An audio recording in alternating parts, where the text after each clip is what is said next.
안녕하세요. 한의학 박사 정은하 원장입니다.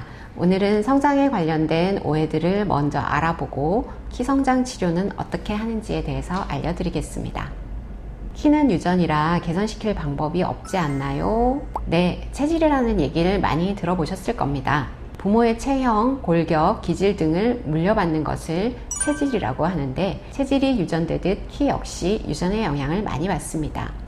하지만 키와 유전과의 관계에 대한 여러 연구들이 있는데, 그 결과는 30에서 70% 정도로 다양해서 환경의 영향도 무시할 수 없음을 보여줍니다. 실제 임상에서 유전을 뛰어넘어 정말 잘 키운 아이들도 보고, 유전만 믿고 있다가 결국 치료 시기도 놓치고 작은 키로 멈춘 아이들도 봅니다. 저 역시도 두 딸을 유전 키보다 더 키우기도 했고요. 수면, 움직임, 영양, 스트레스 등과 같은 환경적인 요인들을 잘 관리하면서 노력하면 현재 예상되는 키보다 조금이라도 더 크게 키울 수 있으니 좋은 습관을 길러 건강한 아이로 잘 키우시기 바랍니다.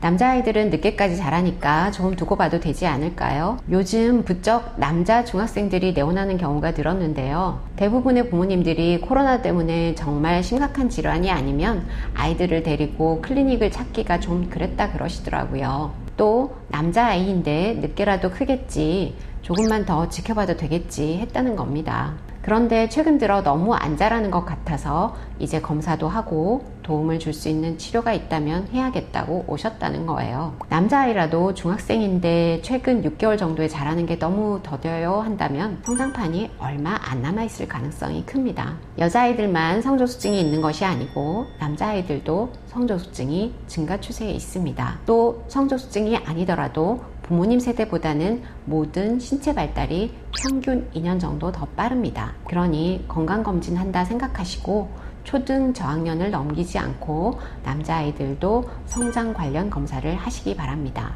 그리고 한번 해봤으니 됐다가 아니라 1년에 1, 2회 정도는 정기검진 하시고 문제가 있다면 전문가의 의견에 따라 검진과 치료를 하셔서 후회 없게 키우시기 바랍니다. 여자아이들은 초경을 하면 키가 멈춘다면서요. 제가 진료를 하면서 가장 많이 듣는 질문 중 하나인데요. 초경을 하면 키가 안 자란다고 알고 계시는 분들이 계신데 그렇지 않습니다.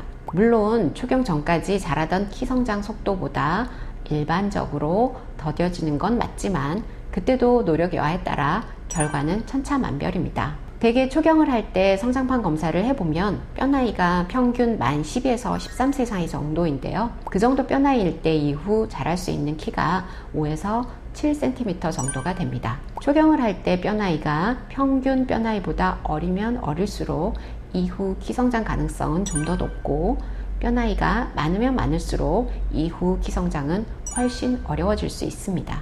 그래서 초경 당시에 뼈나이 검사를 해보는 것이 중요하고, 그 검사 결과 예상되는 키보다 좀 더 잘 키우려면 환경적인 관리와 적절한 치료를 할 것을 권장합니다. 초경 이후에도 적절한 관리와 치료가 병행된다면 10에서 15cm 정도까지 키울 수도 있으니 건강하게 관리해 주시기 바랍니다. 성장판 검사는 한 번만 해보면 될까요? 남자아이들은 늦게까지 큰다고 하는 것만 믿고 있다가 성장판이 거의 닫힌 상태에서 오는 안타까운 경우에 대해서 얘기를 한 적이 있죠. 이런 경우 한 번도 성장판 검사를 안 해본 케이스보다 유치원이나 초등 저학년 때 한 번 해봤더니 예상키가 평균 이상으로 나온다며 마음 푹 놓고 계셨던 케이스가 훨씬 많습니다. 우리 아들은 성장판 검사 이후에 예상키가 170 후반 이상은 된다고 했으니까 중학생인 지금은 작지만 많이 늦게 자랄 건가 보다 하고 마음을 놓고 있다가 성장의 기회를 잃어버리게 된 거죠. 어린 나이에 성장판 검사를 통해 확인한 예측키는 성장하면서 변수가 너무 많아서 최종 결과도 그럴 것이다 생각하면 안 되는 경우가 많습니다. 평균적인 아이들의 성장 발달 속도를 따라간다는 전제를 두고 검사 당시 키의 100분위와 성장판 상태를 가지고 계산을 하는 것입니다. 그래서 성장 속도가 평균적이다 하면 예측키대로 자라겠지만 그렇지 않은 경우들이 많아서 검사할 때마다 예측키가 달라지게 되는 게 현실입니다. 그러니 큰 문제가 없었다면 1년에 최소 1, 2회 정도의 추적 검사가 필요하고, 약간 문제가 있었다면 3, 4개월에 1회 정도의 정기적인 검사와 함께 적절한 관리와 치료를 하시기 바랍니다. 키 성장을 위해 잠은 꼭 10시에 자야 하나요? 적당한 수면 시간과 취침 시각을 일률적으로 제시하기가 참 힘들긴 합니다.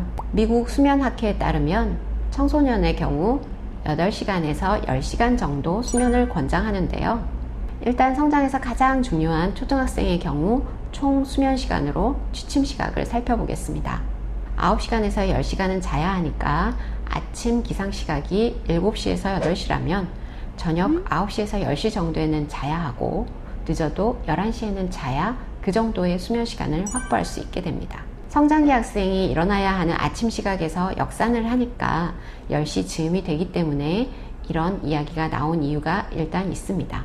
또 빛과 수면 호르몬과는 밀접한 관계가 있어서 자연의 광주기에 맞게 자고 일어나는 것이 숙면과 건강에 더 유리하다는 이유도 있습니다. 그래서 같은 시간을 잔다면 저녁 9시에서 11시 사이에 취침해서 자연의 광주기에 맞추는 것이 더 좋겠죠.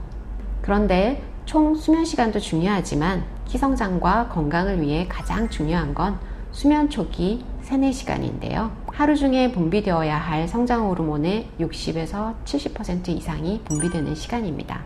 또 하루 종일 피로해진 뇌를 청소하고 깨어있는 동안 입력된 많은 정보들을 잘 정리정돈해서 인출하기 쉬운 상태로 만드는 중요한 시간이기도 합니다. 그래서 초기 수면을 얼마나 깊은 숙면으로 빠지게 하느냐가 관건인데요. 그러려면 취침 2시간 전에는 음식 섭취를 마무리해 주어야 하고 취침 1-2시간 전에는 전자기기를 제한하고 약간 노란빛의 실내등 아래에서 가벼운 활동이나 책을 읽으면서 잠잘 준비를 하는 것이 필요합니다. 참고로 성인에게 필요한 수면 시간은 최소 7시간 정도인데요. 아이와 부모님의 건강을 위해 지혜로운 수면 계획을 세우시기 바랍니다. 한약이 뼈 나이를 빨리 가게 한다는 얘기들이 많던데 정말인가요? 결론부터 말씀드리면 한약이 뼈 나이를 빨리 가게 하지 않습니다. 키 성장이나 성조수증 치료를 할 때 정말 중요한 것이 적절한 속도로 뼈 나이를 조절하는 것인데 키 성장과 성조수증 치료를 하는 한약이 뼈 나이를 빨리 가게 하면 안 되지요. 본원에서 치료받은 아이들의 뼈 나이 진행에 대한 결과를 예시로 알려드리겠습니다. 첫 내원 시 본인 나이와 뼈 나이의 갭이 2년 이상 빨랐던 아이들의 72%가 1년 치료 후 갭이 3에서 6개월 정도 줄어드는 결과를 보였고요. 2년 치료 후에는 79%의 아이들이 본인 나이와 뼈 나이의 갭이 6개월에서 1년 정도 줄었습니다. 간혹 뼈 나이가 본인 나이보다 더 어려지는 경우들도 있습니다. 첫 내원 시 뼈 나이와의 갭이 성장 과정 중에 더 벌어지지 않는 것만 해도 키 성장률을 높여 좋은 결과를 낼 수 있는데 대부분의 경우 뼈 나이의 진행이 더디되면서 키 성장도 확보할 수 있으니 걱정하지 않으셔도 되겠습니다. 어떤 경우에 키 성장 치료가 꼭 필요한가요? 키라고 하는 것이 개인의 가치관이 많이 개입되는 영역이다 보니 치료가 필요한 기준이 참 모호할 수 있습니다. 하지만 의학적으로 치료가 꼭 필요한 경우부터 말씀드릴게요. 1. 또래 키 100분위 3% 이내의 아이. 2. 연간 키 성장 4cm 미만의 아이. 3. 또래 평균 신장보다 10cm 이상 작은 아이. 4. 성장 호르몬 검사에서 성장 호르몬이 결핍인 아이. 5. 만성 신부전, 터너 증후군, 프레더 윌리 증후군, 누난 증후군 등 질환이 있는 아이. 6. 임신 주수에 비해 작게 태어난 부당경량화 진단을 받은 저신장 아이 정도로 정리할 수 있겠습니다. 말씀드린 1, 2, 3번의 경우는 특발성 저신장증일 가능성이 큰데요. 저신장이 되는 특별한 원인은 없고 성장 호르몬 분비는 정상인 경우를 얘기합니다. 대개는 부모님의 키가 작은 경우들이 많죠. 이외에도 저신장은 아니지만 결정한 진로가 예체능계여서 신체 조건이 필요한 경우라든지 또 키에 대한 남다른 니즈가 있어서 키가 작은 걸로 정신적인 문제를 야기할 가능성이 있는 경우 등에는 성장 치료를 할 수 있겠습니다. 마지막으로 성장과 따로 생각할 수 없는 성조수증 치료를 하는 경우 키 성장이 예상보다 잘 안 되면서 최종 키의 손실이 예측될 때도 키 성장에 대한 보조적인 치료를 해주어야 합니다. 키성장 치료는 어떻게 하나요? 성조숙증, 성장, 성적은 부모님들이 우리 아이들의 문제 중 가장 관심 있는 문제들이죠. 그래서 키성장에 좋다는 영양제들도 정말 많이 먹이고 계시던데요. 영양제는 정확히 얘기하면 건강기능식품으로 전문 의약품이 아님을 알고 너무 큰 기대를 하지 않는 것이 맞습니다. 성장지연이나 성장장애를 치료하는 방법 역시 양의학적으로는 성장주사가 있고 한의학적으로는 한약치료가 있습니다. 성장주사는 매일 또는 일주일 단위로 자기 전에 자가로 주사를 하게 되는데요. 성장호르몬 결핍이 있거나 질환에 의한 저신장증에는 효과가 확실히 있는데 특발성 저신장의 경우는 효과를 보장할 수 없는 부분이 있어서 신중히 생각하고 결정하셔야 합니다.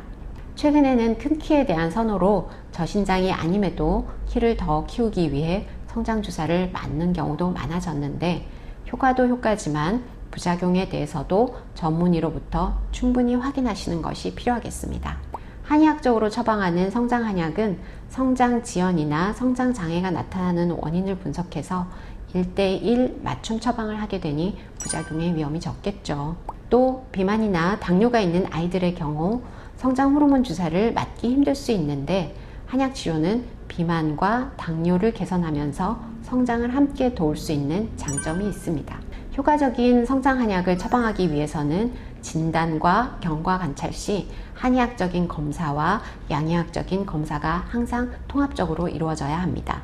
이렇게 제대로 진단하고 처방된 한약은 체질 개선 및 면역력 증진과 함께 효과적인 키성장도 얻을 수 있어 자연스러운 성장치료라고 할 수 있습니다. 어떠한 질환이든 치료 효과를 높여주고 지속시키기 위해서는 건강한 생활관리가 필요한데 한의학적인 섭생 원리를 처음부터 교육하고 관리하는 것이 한의학 치료의 장점이라고 할 수 있겠습니다. 이 시간에 알려드린 내용들이 우리 아이들의 건강한 성장에 도움이 되길 바라고 경청해 주셔서 감사합니다.